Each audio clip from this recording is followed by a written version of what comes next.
yaitu perselingkuhan. Semua kita tidak ada yang kebal, tak seorang pun.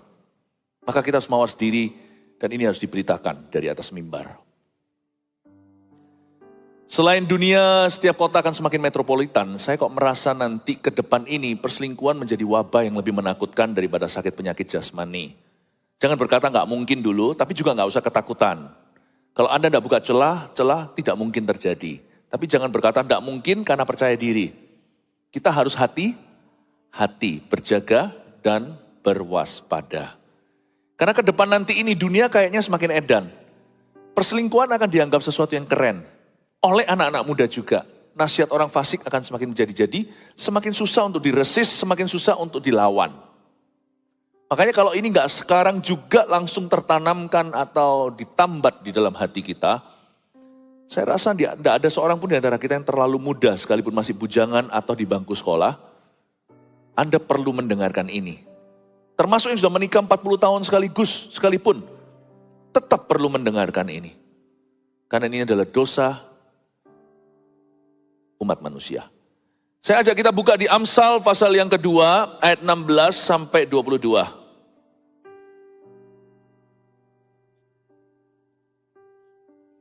Saya bacakan beberapa ayat ini. 7 ayat totalnya. Supaya engkau terlepas dari perempuan jalang, dari perempuan yang asing, yang licin perkataannya, yang meninggalkan teman hidup masa mudanya, dan melupakan perjanjian Allahnya. Sesungguhnya rumahnya hilang tenggelam ke dalam maut. Jalannya menuju ke arwah-arwah. Segala orang yang datang kepadanya tidak balik kembali. Ampuh sekali. Dan tidak mencapai jalan kehidupan. Sebab itu tempuhlah jalan orang baik dan peliharalah jalan-jalan orang benar. Karena orang jujurlah akan mendiami tanah. Dan orang yang tak bercelalah yang akan tetap tinggal di situ. Tetapi orang fasik akan dipunahkan dari tanah itu. Dan pengkhianat akan dibuang dari situ. Dunia semakin jahat. Kasih manusia semakin pudar.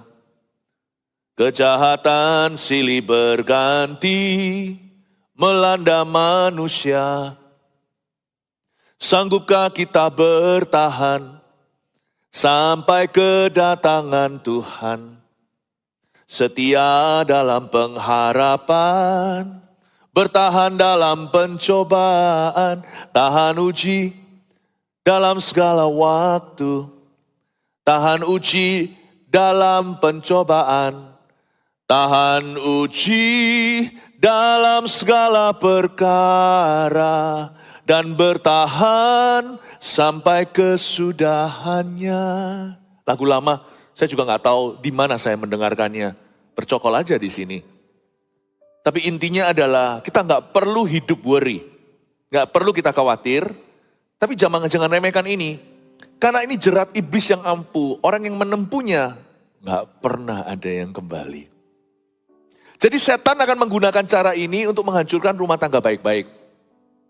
Atau misalkan turun-temurun, atas-atasnya semua hamba Tuhan pun tak bercacat celah, selalu ada generasi pertama yang crack.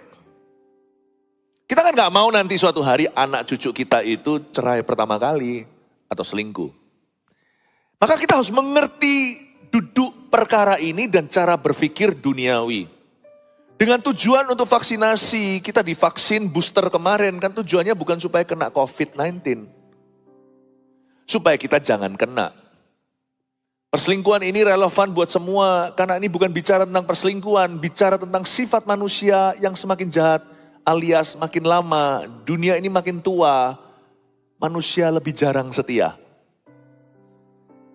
Kesetiaan, ketidaksetiaan pada pasangannya, bahkan sejak pacaran beberapa orang sudah mulai kumat-kumatan, itu sebenarnya bicara bukan tentang hubungan manusia, tapi hubungan orang yang runtuh dengan Allahnya. Perselingkuhan itu masalahnya jauh lebih mendalam. Sometimes you can even see that in a boy or in a girl. Kita bisa melihat itu dalam diri seorang anak kecil, laki atau perempuan. Udah bisa kelihatan tanda-tandanya. Jangan tutup mata. Ketika seseorang tidak bercokol kuat pada Kristus dan dia tidak pegang pada perjanjian Allahnya, Allah menjadi sesuatu yang biasa buat dia. Be careful, virus apapun akan masuk nanti. Karena itu saya melihat perselingkuhan sebagai permasalahan covenantal. Masalah hati orang itu dengan perjanjian Allah. Makanya itu jangan pernah biasakan dalam rumah tangga kita, kalau ada anggota keluarganya nggak tepat janji, meskipun bukan perselingkuhan, jangan biarkan itu dilepaskan begitu aja. Tepat janji itu adalah vaksinasi. Vaksin perdana, itu janji harus ditepati. Be a promise keeper. Ini memberikan kepada kita wawasan kalau kita mendidik anak-anak kita, karena perselingkuhan jauh dari mereka ya kan? Enggak, dalam karakternya sudah ada. Nanti perselingkuhan itu tinggal 7 roh lebih jahat untuk masuk ke dalamnya. Do not let them get away. Jangan izinkan anak-anak muda di rumah kita itu janji palsu lalu tidak tepati, seolah-olah nggak terjadi. Seolah-olah nggak ngomong sesuatu, seolah-olah nggak terjadi sesuatu. Never let them go. Tapi juga bukan berarti dimarah-marahin. Seharian ini waktu saya bicara tentang keluarga, saya ajarkan bahwa menghajar itu perlu mengajar pula. Tapi jangan terus atau menghajar melulu. Nanti anak-anaknya kepahitan. Tapi juga jangan manjakan. Itu sama dengan kita menjerumuskan. Coba sekarang kita melihat perselingkuhan itu sendiri ya. Karena pedang Tuhan itu bermata 2, hari ini bermata 7. Orang muda kena, anak kecil, adik-adik juga ada di sini juga kena. Waduh Pama tahu gini aku gak datang ibadah yang terakhir ngomong perselingkuhan, aku gak ngerti. Papa mama orang tua atau yang sudah menikahnya tua, sudah lama pun gak tentu. Tetap kita mesti jaga. Karena Satan is against covenants. You must understand this, the mind of Satan, pikiran iblis itu, Halloween itu hantu-hantuan. Setan itu punya misi. Setan itu kerajaan. Film-film horor itu cuman sekedar plesetannya, perbuatan-perbuatan setan. Tapi tahu nggak, misi utama setan adalah breaking godly covenants. Yang paling diinginkan setan adalah menghancurkan perjanjian. Kalau dia bisa hancurkan itu, jebol sudah. Waktu Adam ingkar janji sama Tuhannya, maka seluruh dosa maut pun masuk ke segala ciptaan. Setan itu selalu mau grand entrance through a small hole. Namanya si tikus liar. Dia suka dari lubang kecil dan dia akan masuk merusak segalanya. Hati-hati, lihat dalam karakter orang-orang yang kita didik. Bahkan dalam karakter kita sendiri. Kalau kita mulai gampang bohong orangnya, dikit-dikit bohong, be very careful, hati-hati. Anda sedang bermain dengan api. Api itu kecil, aduh lilin gitu apa artinya. Tapi kau beri kesempatan, gak perlu 1 jam. Kalau dia kena materi yang tepat misalnya yang mudah terbakar, serumah bisa ludes, bahkan 1 rimba. Hutan pun bisa hangus, seperti di Australia. Api itu menipu, kecil. Namanya api nafsu. Itu kalau dibiarkan, sebenarnya tidak ada orang selingkuh itu jatuhnya langsung nafsu. Dia biasanya mulai dengan abu-abu. Hapuskan warna ini di dalam kerohanianmu dan kerohanianku. Tahun depan bukan buat orang yang pelin-pelan. Tahun depan adalah buat orang yang radikal dengan Tuhan. Kita gak bisa kalau mau ikut Yesus di zaman edan ini kalau gak lawan arus. Coba saya tunjukkan dari ayat 16 dulu bahwa ternyata perselingkuhan tidak dimulai dengan seks. Tapi dimulai dengan sesuatu hubungan yang membingungkan. Ayat 16, supaya engkau terlepas. Jadi ada jerat. Kalau ada kata terlepas di sini, itu berarti sudah menjadi member, you see. Kapan jadi membernya? Jadi member bukan berarti langsung bisa pakai fasilitas. Dia harus register dulu.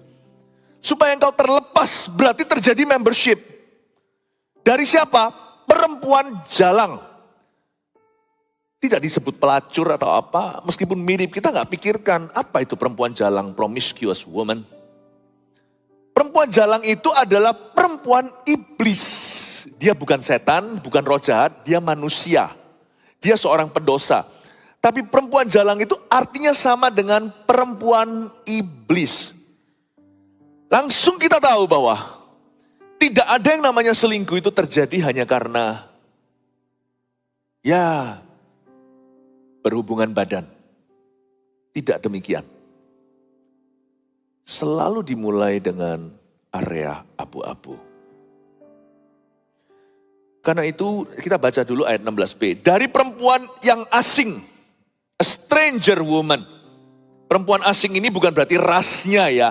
Oh berarti ini bule ini. Bukan perempuan asing begitu. Perempuan yang asing itu adalah asing di mata Tuhan. Dia jauh dari covenant itu, malah justru dia adalah gangguan. Tapi perempuan yang asing ini punya satu kelebihan. Kelebihan inilah kehancuran rumah tangga. Yaitu licin perkataannya. Coba saya summarize atau saya rangkumkan. Supaya engkau terlepas dari perempuan yang membingungkan. Bapak ibu saudara, jemaat terkasih. Kita harus hati-hati dalam relationship. Kita harus berhati-hati dalam hubungan. Kedepan ini ada banyak jebakan dalam hubungan. Hubungan kongsian misalnya fine-fine saja di depan ujungnya berabe. Tapi hubungan itu kalau namanya rugi uang itu setan gak terlalu nafsu, gak terlalu selera, itu biasa. Tapi kalau sampai setan bisa skakmat hubungan badan, dimulai dengan hubungan batinia yang salah. Dimulai dengan emosinya yang kecantol dulu, setan dapat segalanya sampai keturunan orang itu. Setan itu businessman yang sangat brilian. Saya nggak ngomong ini sebagai pujian. Dia itu mau sekali menang seperti judi, kuras habis semua koin-koin di meja itu atau semua keping-kepingan uang. Dia mau sekali sapu, dia mau sweeping semua. But he can do it through a small hole only, unfaithfulness. Dia bisa melakukan hanya dengan satu lubang kecil. Namanya ketidaksetiaan. Karena itu jangan pernah remehkan sifat-sifat tidak setia di dalam diri kita. Atau dalam diri anak didik kita. Dalam diri anak rohani, apalagi anak sendiri. Hati-hati dengan tanda-tanda itu. Setelah khotbah ini jangan jadi orang yang paranoid lalu lihat begitu langsung panik sendiri. Enggak ya, jangan tuduh-tuduh. Nanti dibilang anaknya, kamu ini tukang selingkuh bakalan. Jangan begituan. Saya rasa kita perlu bijaksana. Tapi dalam menimbang-nimbang ada Roh Kudus nanti yang akan bisa menuntun Anda. Supaya engkau terlepas dari perempuan jalang dan perempuan asing yang licin perkataannya. Setan jangan diajak bicara. Saya praktekkan di dalam pelayanan kelepasan. Waktu awal-awal saya memulai pelayanan di Indonesia, pelayanan kelepasan yang saya lakukan itu kayak praktek kedokteran. Itu dari pagi sampai malam saya nggak berhenti terima pasien. Itu orang-orang dilepaskan dari kuasa kegelapan dan ini nyata ya, bukan orang-orang yang cuma coba-coba. Saya nggak bisa ceritakan satu persatu kasus-kasus itu karena confidential. Tapi ada hal-hal yang seperti Hollywood pakai special effect. Itu setan itu sungguhan ada. Tapi Tuhan itu bekerja luar biasa. Satu hal yang Roh Kudus peringatkan waktu saya baca kitab Injil adalah never converse with the devils. Tidak boleh berbicara, tidak boleh dialog dengan iblis. Saya pelajari waktu saya buka Alkitab, Yesus selalu sternly atau dengan suara keras, lantang dan tegas dengan otoritas dia berkata, "Diam! Keluar dari orang ini." Ketika mereka mulai mengeluh-elukan Yesus itu bahaya karena licin perkataannya. Ketika setan diajak dialog, Anda bisa tersesat. Anak Allah aja gak resiko, bukan karena dia ketakutan, tapi memberi teladan. Ketika mereka mulai berkata, aku tahu siapa kamu, engkau adalah anak Allah yang maha tinggi, apakah bla bla bla dan sebagainya. Yesus berkata, diam. No conversation. No talk lah. Kayak orang Singapura katakan, no talk lah, no talk, no talk. No talk. Saya belajar sesuatu waktu saya melakukan pelayanan kelepasan adalah, saya nggak boleh bicara sama setan. Pernah sekali suatu hari, nggak lucu sih, salah satu orang yang diikat oleh kuasa gelap, kebetulan profesinya adalah seorang gigolo, gigolo di pasar.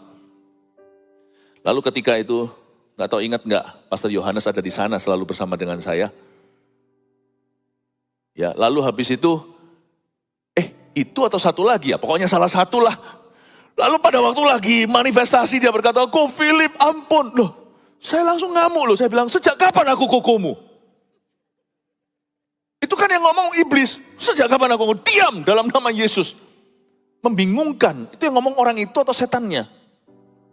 Saya suruh keluar. You don't talk to the opposite sex in an ambiguous conversation. There is Satan in between the two of you, if you do. Kita jangan bicara dengan lawan jenis dalam sebuah pembicaraan yang ambigu. Karena terlalu banyak setan di situ. Memang perempuan itu bukan setan, atau dalam hal ini harus fair lah ya. Siapa bilang perempuan selalu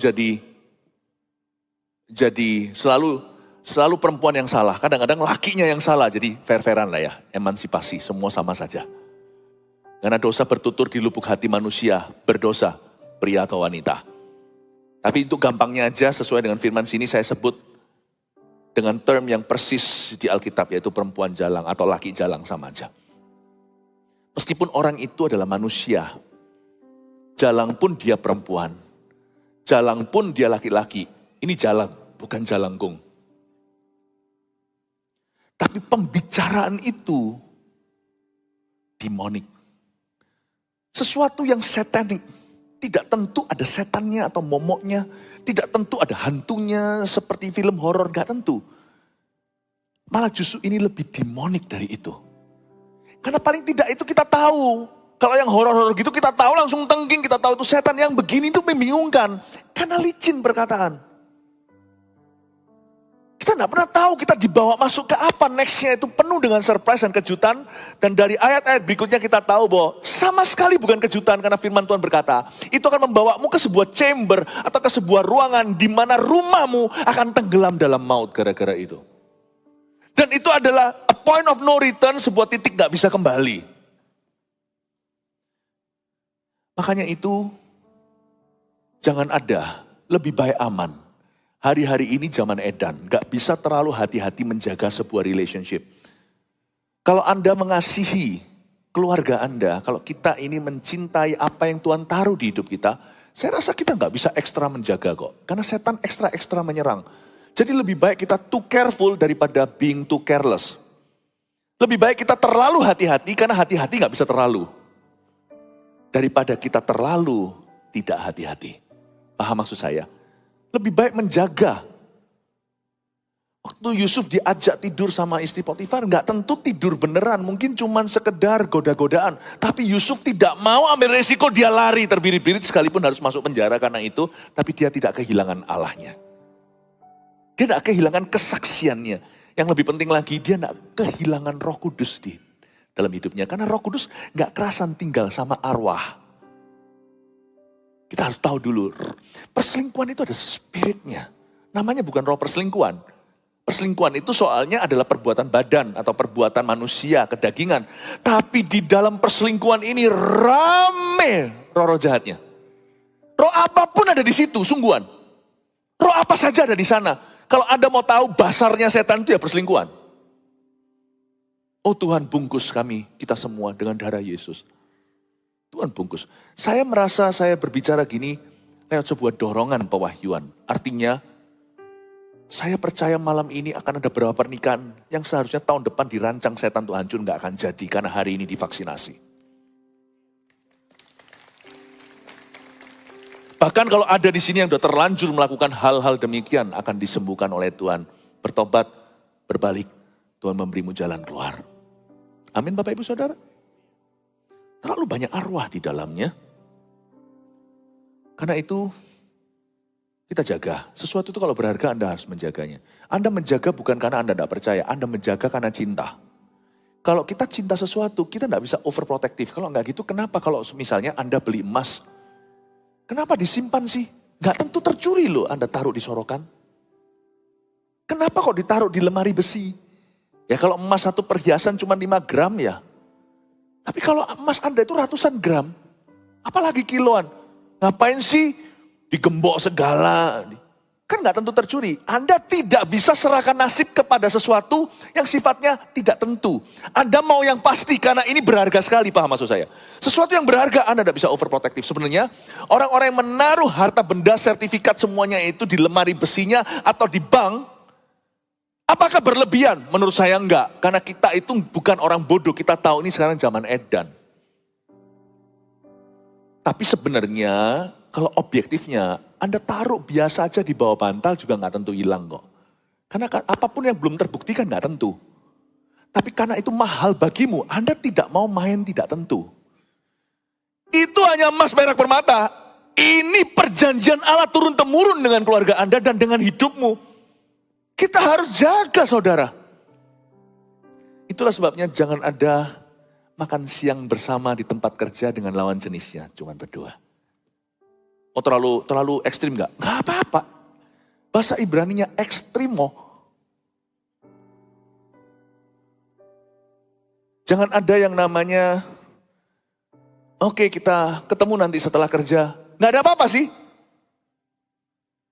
Tricky juga, rame-rame juga gak menjamin. Kalau Anda sudah ada feeling tertentu, mendingan rame-ramenya kau buang sekalian. Alkitab, itu Alkitabiah. Penggala cungkila itu berarti kalau Anda penggal. Anda baca ayat itu. Kalau tanganmu membuat dosa, penggala. Sebenarnya ya, tangan kita berdosa itu kan semua di ujung jari kita yang berbuat. Mau mencuri kan pakai ini. Tapi yang dipenggal, misalkan penggalnya itu minimalis. Segini, del. Kenapa pergelangannya ikut putus? Kalau penggalnya lebih tinggi, lebih maksimal. Dipenggal di di pangkal lengan. Del gitu. Kenapa kok ini semua ikut? Bicepnya, tricepnya kok ikut terpenggal? Jangan sayangkan teman. Jangan sayangkan hobi. Bahkan jangan sayangkan ministry. Kalau di dalam pelayanan itu adalah kedok, momok di dalam sana. Tuyul dan Mbak Yul. Penggal. Cut off. Cut off. Be scared. Takut akan Tuhan itu harus dimulai dengan ketakutan. Bukan takut sama Tuhannya maksudnya ketakutan. Tetapi ketakutan kehilangan Tuhan sampai-sampai Anda lari berlebihan. Apalagi kalau sudah ada sesuatu. Penggal itu putul. Padahal yang disalahkan hanya jari.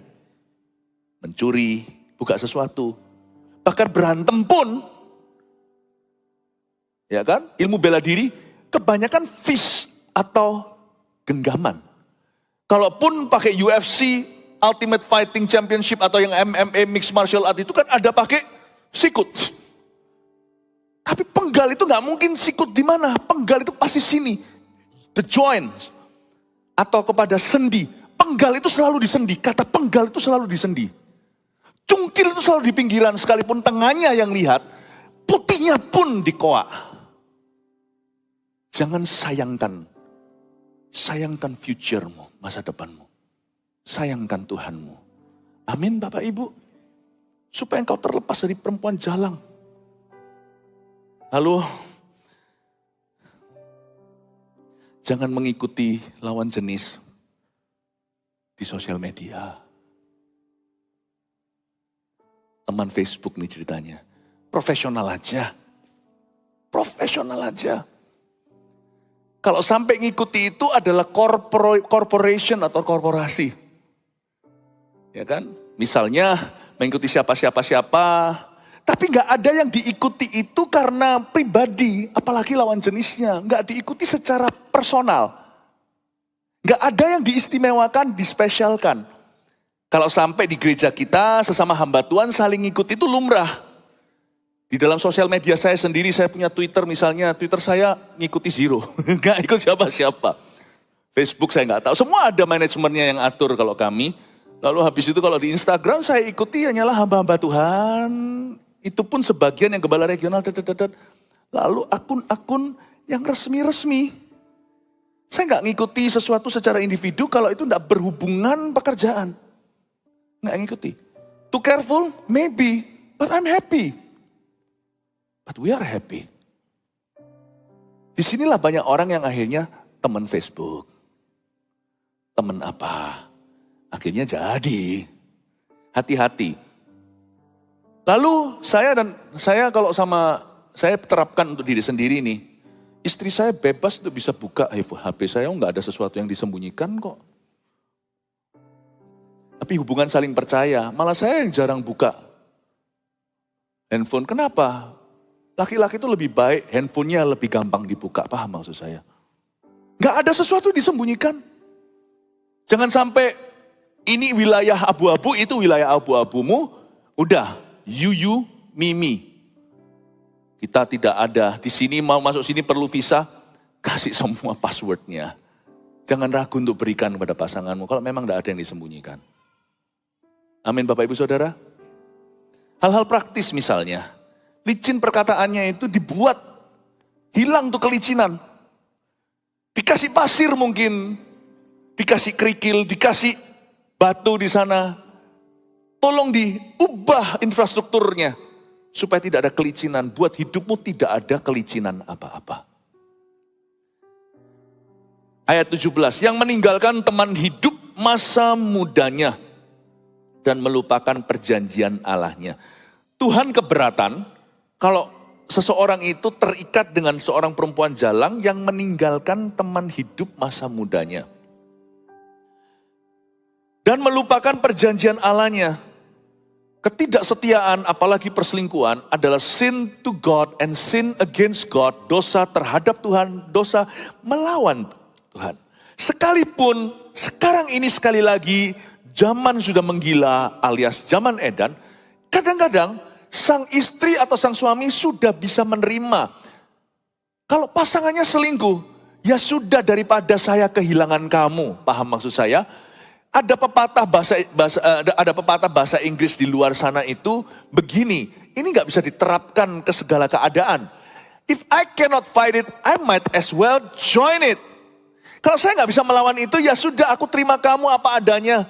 Asal aku tetap jadi istrimu, asal tetap jadi suamimu. Itu tidak membenarkan selingkuh sekalipun dapat approval atau dapat izin dari pasangannya. Kadang-kadang pasangan bisa apa, apalagi kalau wanita. Jikalau dimadu, dia mau bisa apa daripada diceraikan.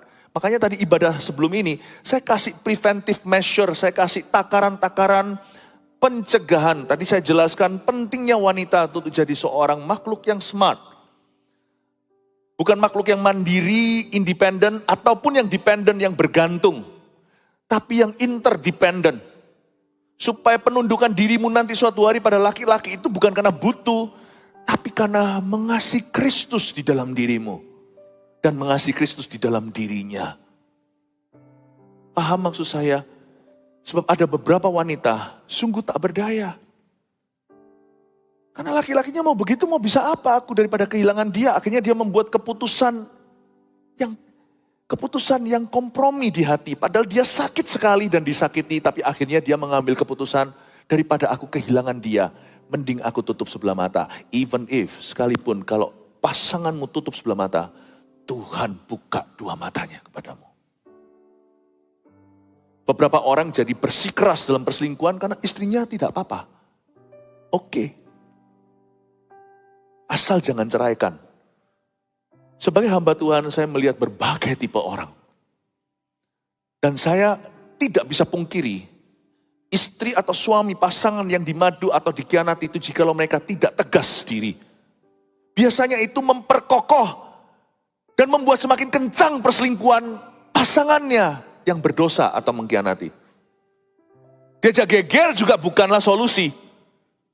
Tapi dibiarkan itu juga bukan cara Tuhan.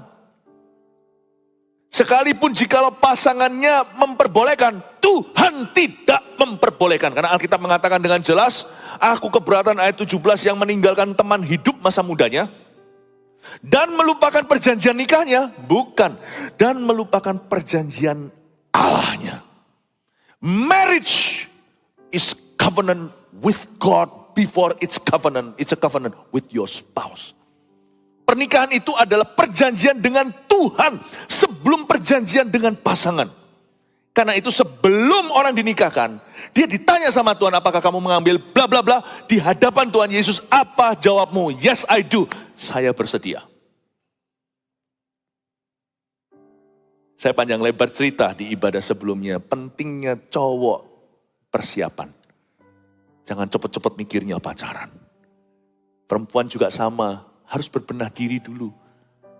Supaya jangan sampai suatu hari mati kutu. Anda harus bisa dengan tegas berkata, aku tidak setuju dengan kamu.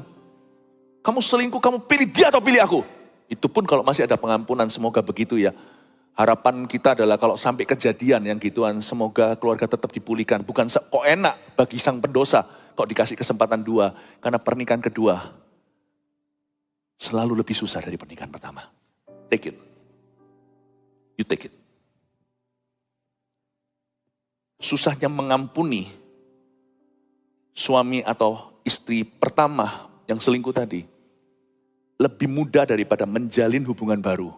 Apalagi sudah ada gotong royong anak yang baris di belakangmu. Lebih sulit.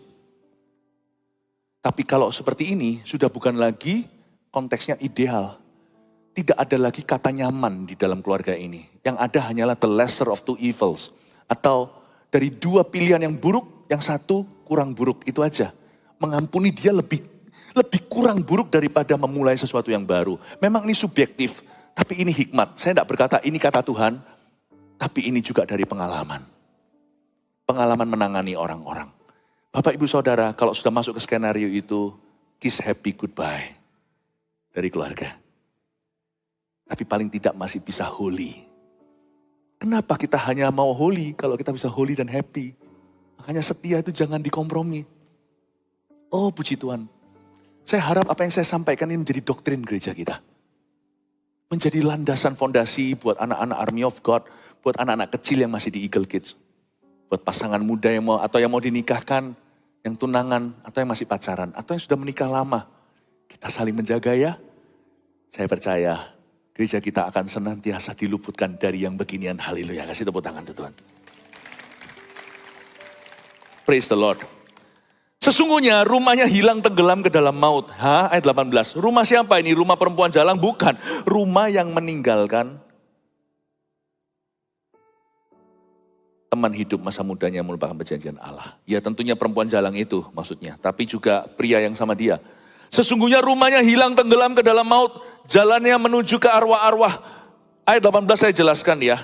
Yang namanya kenikmatan selingkuh tak sebanding hukumannya. Karena memang air curian itu manis kata Amsal. Tapi setelah itu dia jadi kerikil yang tajam dalam tenggorokan. Kerikil tajam dalam tenggorokan jangan coba di rumah.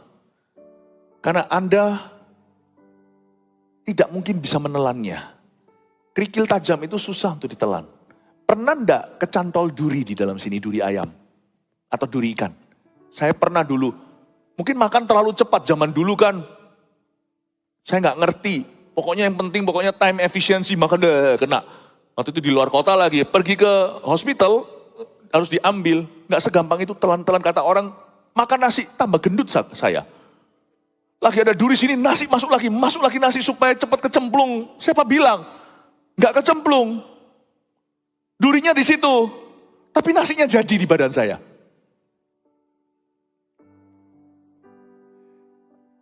Kerikil tajam lebih dari duri. Ditarik nggak bisa. Nggak keluar, ditelan tak bisa. Itu akan menjadi jeratmu selama-lamanya. Tapi lebih bahaya adalah kenapa tidak seimbang dengan kenikmatan selingkuh yang namanya hukumannya. Karena Alkitab menjelaskan menurut saya di sini ayat 18 adalah ayat yang sangat mengerikan. Sesungguhnya rumahnya hilang. Catat itu. Tenggelam ke dalam maut. Berarti dalam perselingkuhan, catat, pasti ada seseorang yang binasa. Pasti. Mungkin bukan orang itu sendiri yang binasa. Memang hidup ini gak fair sih, mau gimana. Kita gak boleh protes sama Tuhan karena Tuhan itu adil. Tuhan membenci perceraian kok, apalagi perselingkuhan. Pasti ada yang binasa. Setelah orang melakukan perselingkuhan seperti Daud, pasti ada yang mati. Dalam hal ini Absalom anaknya sendiri. Tapi kita bisa aja menuduh tidak fair hidup ini. Salomo itu setelah dengan gadis Sunem, minggu lalu kan saya ajarkan Kidung Agung. Lah berikutnya kan Salomo murtad. 1000 ceweknya, 300 itu istri sah. Wow, 700 itu gundik-gundik atau selirnya, haremnya. Salomo bertobat. Ya sudahlah, saya nggak bisa protes sama Tuhan. Kalau kita protes sama Tuhan, kita pun nggak layak diampuni loh. Jangan merasa kita lebih holy. Kalau Salomo bisa diampuni, kalau kita bisa diampuni, Salomo harusnya bisa diampuni. Nggak ada dosa kecil, nggak ada dosa besar. Cuman nggak ada 1000 cewek mau sama kita. Salomo punya segalanya. Mereka semuanya antri. Beberapa orang hanya bisa imajinasi. Ada punya 1000 pasangannya. Gonta-ganti. Padahal di lubuk hati sama saja. Orang berdosa selalu bayangannya sama. Paham maksud saya? Kalau Salomo, kenapa Salomo tidak boleh diampuni? Kalau kita bisa diampuni. Kalau kita bisa diampuni, dia juga bisa diampuni. Dosanya unda-undi. Cuman kelakuannya aja jalan tol karena dia raja. Paham, nangkep ini ya Bapak Ibu ya. Nah, Salomo itu kan 1000 wanitanya. Saya nggak yakin tuh 1000 orang perempuan itu masuk surga semua. Dianya memang bertobat, ada kitab pengkhotbah. Terus 1000 cewek kemana? Kemana semua pendosa? Apakah Salomo tiba-tiba berubah jadi evangelis, ini aku injili semua istriku? Di mana ada selingkuh, there will be death. Akan ada kematian. Akan ada yang binasa. Belum lagi jikalau misalkan orang tua selingkuh itu pasti ada anaknya yang kepahitan. Dan pasti ada anaknya yang jadi antikristus. Bukan 666 maksudnya, bukan 666. Akan jadi orang, akan ada keturunan yang anti Tuhan. Dan itu tidak bisa tidak. Itu namanya collateral damage. Atau kerusakan yang sudah terjadi. Atau damage is done. Makanya itu kalau sampai perselingkuhan itu dibatalkan. Sampai dia itu bisa ditobati, sampai bisa ditarik kembali daripada kejadian 2 kali, mendingan sekali.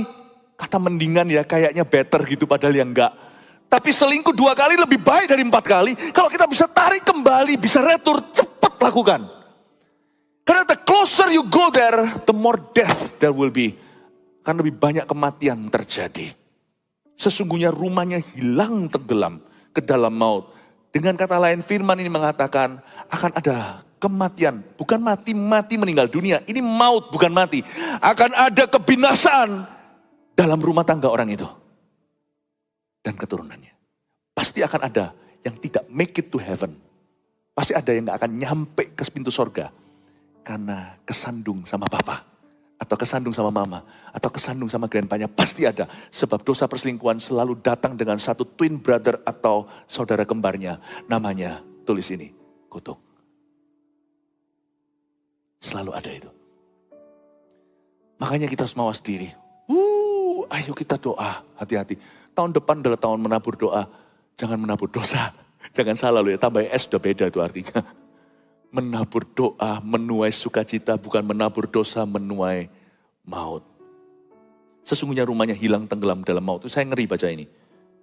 Tuhan seperti berkata, there will be death. Spiritual death. Akan ada kematian roh. Dan akan ada kebinasaan. Kok enak Salomo sekarang di sorga? 1000 wanita itu gimana? Gimana itu tobatnya itu, perempuan-perempuan semua itu? Gak tahu. Itu bukan urusan saya, itu departemennya Tuhan. Saya lebih baik main aman aja. Saya perhatikan hidup orang-orang yang memang menjadi tanggung jawab kami. Amin Bapak Ibu Saudara. There will be death. Akan ada kematian. Jalannya menuju ke arwah-arwah. Wow, ini dahsyat kalimat ini. Jalannya perselingkuhan itu menuju ke arwah-arwah. Berarti orang yang selingkuh itu mengalami fenomena. Sebelum dia selingkuh, ketika dan sesudah. Atau sesudah dia harus maunya menjadi jeratkan ini kan, perangkapkan. Maka akan ada perselingkuhan berikutnya. Karena itu pasti menjadi aktivitas. Dosa gak pernah melepaskan pasiennya. Gak pernah melepaskan tawanan. Yang melepaskan tawanan itu Roh Kudus. Jadi orang kalau sebelum selingkuh, itu pasti akan ada pergumulan gejolak luar biasa jikalau orang itu Kristen sejati. Pasti ada sebuah pergejolakan yang dahsyat dalam dirinya. Sebenarnya pergejolakan di dalam itu sampai linglung misalkan. Atau sampai orang itu bengong sendiri, tidak bisa konsentrasi, tidak bisa fokus lagi. Misalkan kerja, rumah tangganya, udah jadi kacau balau. jadi messy. The mind becomes messy. Pikirannya menjadi amburadul. Sebenarnya itu bukan pikirannya amburadul. Dia sedang gelut sama Roh Kudus. Atau lebih tepatnya Roh Kudus sedang bergulat sama dia. Jadi semakin orang itu mengeraskan hati untuk memaksakan diri ke sana, maka Roh Kudus akan semakin tertendang keluar. Makanya orang kalau mau selingkuh itu dibuat Tuhan tidak mudah. Kalau dia anak Tuhan. Karena pasti ada pergejolakan, ada pergulatan yang hebat. Antara roh Tuhan Yesus dalam diri dia dan kedagingannya. Dan ketika dia bergejolak, bergumul seperti itu, jangan sampai Tuhan kalah. Karena kalau sampai Tuhan kalah, berarti dia ngalah. Berarti dia menyerahkanmu ke maut. Berarti dia hengkang. Makanya Daud tahu itu ketika dia sadar selingkuh ke satu. Dia ampun dengan segala konsekuensi yang harus dihadapi. Dia berkata, do not take your Holy Spirit from me.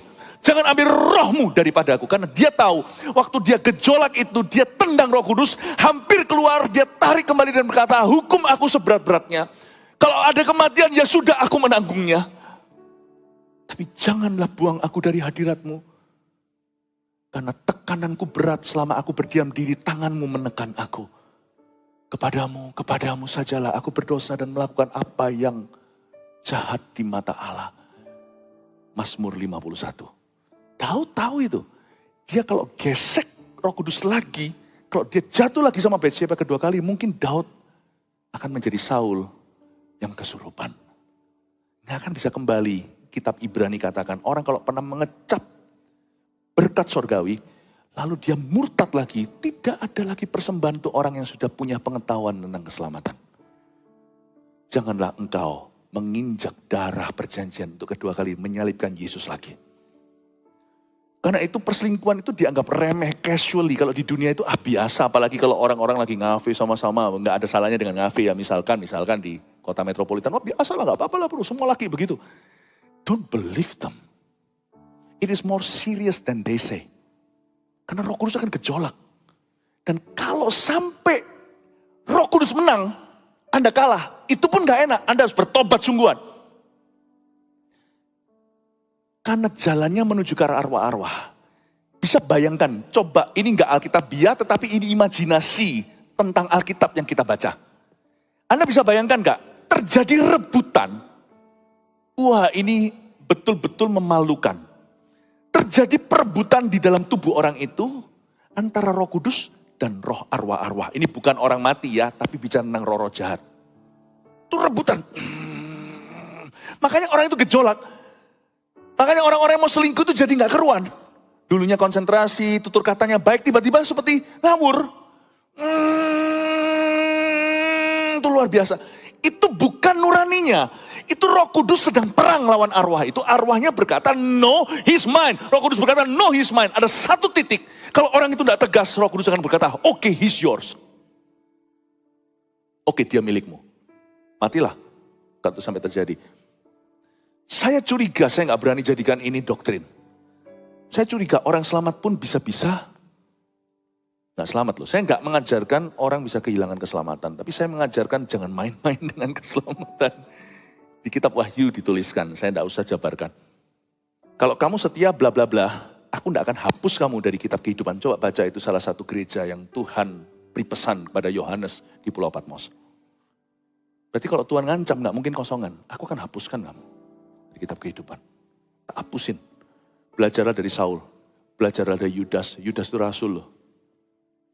Saul itu sebagai sebuah peringatan untuk semua orang di bidang usaha. Raja kayu, raja besi, raja apa.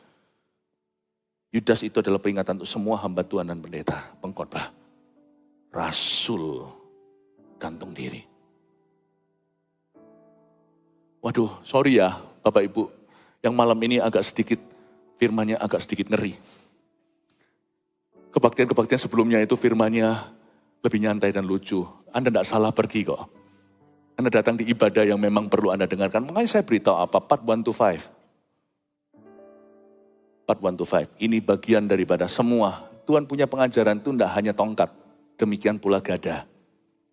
Bukan tongkat penggembalaan, gada pukulan pun. Saya rasa kita semua perlu dipukul seperti ini. Saya mau dipukul seperti ini supaya saya jangan sampai terpukul kehidupannya. Oh, we must pray my friends. we must pray. Ya, karena saya percaya kalau kita berdoa, Tuhan berkata apa di Getsemani, supaya kamu jangan jatuh dalam pencobaan. Salah satu alasan mengapa tahun depan merupakan tahun doa, bukan karena menuai sukacita saja, tapi tentunya setiap tahun ada bahayanya. Kita harus banyak berdoa supaya jangan sampai kedagingan menguasai kita. Karena roh itu penurut, daging itu lemah. Jalannya menuju ke arwah-arwah. Terjadi pergelutan. Bayangkan, masa Roh Kudus suruh lawan arwah? Menurut saya orang selingkuh itu lebih serius daripada sekedar hubungan badan. Segala orang yang datang kepadanya tidak balik kembali. Point of no return ini, tidak mencapai jalan kehidupan.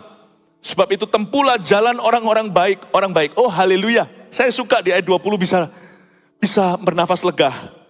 Ini bukan peringatan, tapi ini adalah ajakan. I love it. Sebab itu, saya baca sekali lagi, tempuhlah jalan orang baik. Katakan amin. Amin. Katakan, kami akan menempuh jalan orang baik. 1, 2, 3 katakan, kami akan menempuh jalan orang baik. Gak ada salahnya loh. Gak ada salahnya jadi orang baik. Menurut saya sangat baik untuk jadi orang baik. Sangat menguntungkan. Sangat happy, sangat bahagia jadi orang baik.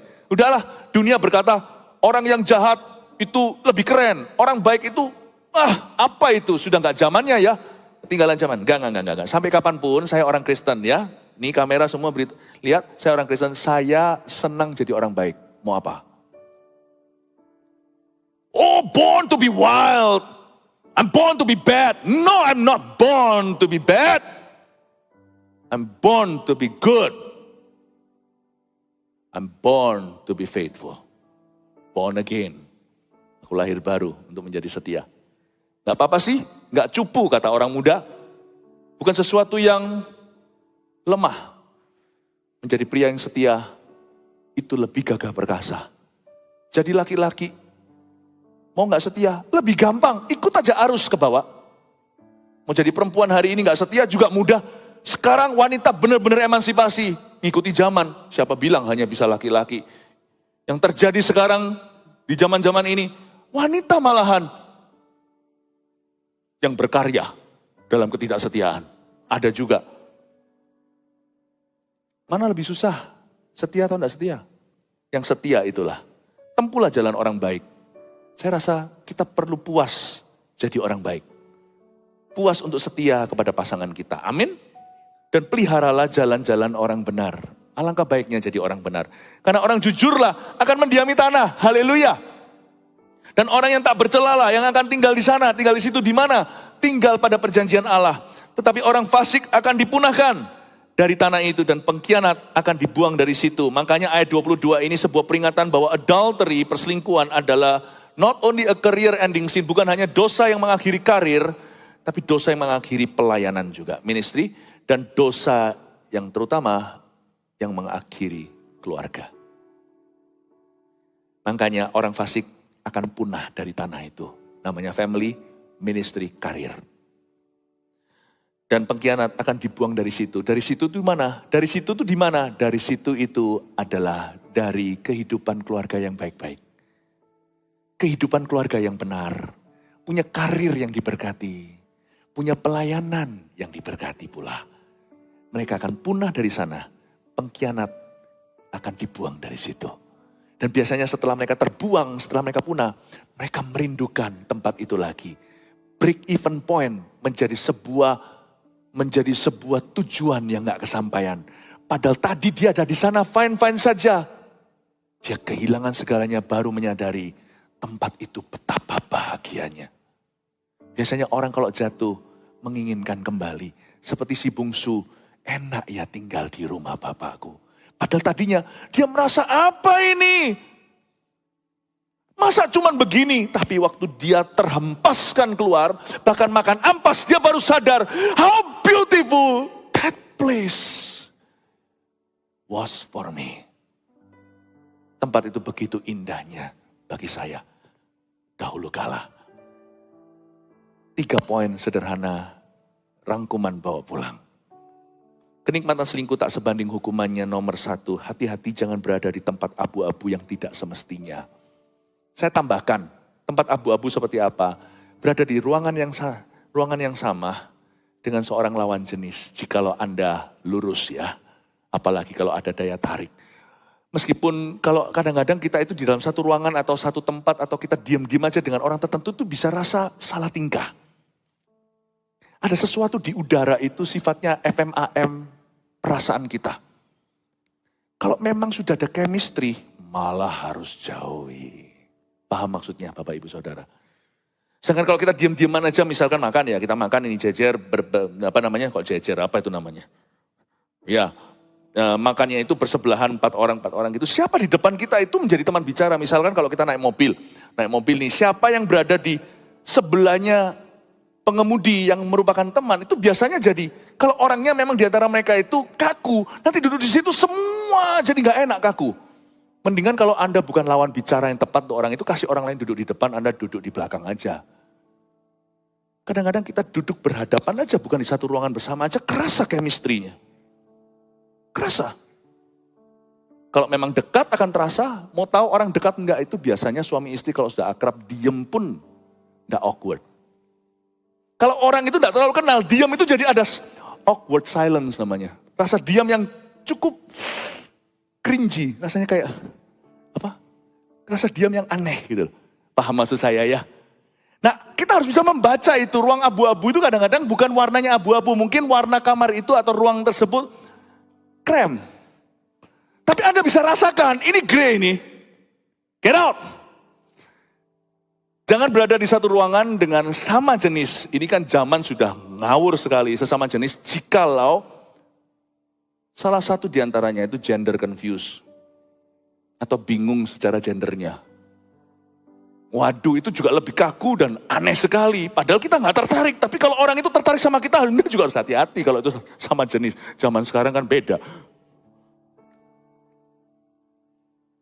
Ya, jangan bersama di dalam satu tempat dengan satu orang. Anda harus bisa cepat, karena kadang-kadang sesuatu terjadi dalam perkara-perkara kecil bisa dihindari. Hati-hati jangan berada di tempat abu-abu yang tidak semestinya. 2, jika akhirnya Roh Kudus pergi, seperti saya katakan tadi, itulah kerugian yang tiada duanya. Tadi saya sudah jelaskan ya, Roh Kudus itu sampai gelut untuk dirimu, untuk memperoleh hatimu melawan arwah-arwah. Arwah di sini bukan roh orang mati ya, ini bicara tentang roh setan. 3, catat ini. Keluarga yang tidak sempurna masih lebih baik daripada berdosa. Asal ada Tuhan di dalamnya, nikmati prosesnya. Itu masih bisa jadi berkat. Bagaimana papa mama berusaha untuk memperbaiki hubungan dan komunikasi. Itu masih lebih indah. Suatu keluarga bahkan pernikahan yang tidak sempurna masih has got works to do, masih ada banyak homework atau PR-nya untuk dilakukan. Tetap jauh lebih indah dan memuaskan. Ketidaksempurnaan itu tetap jauh lebih berguna daripada ya wis tidak cocok nang berdosa. Karena ini sudah liganya beda ini. Kalau yang sini itu masih ada Tuhan. Masih ada kata-kata Tuhan, kasihku cukup bagimu.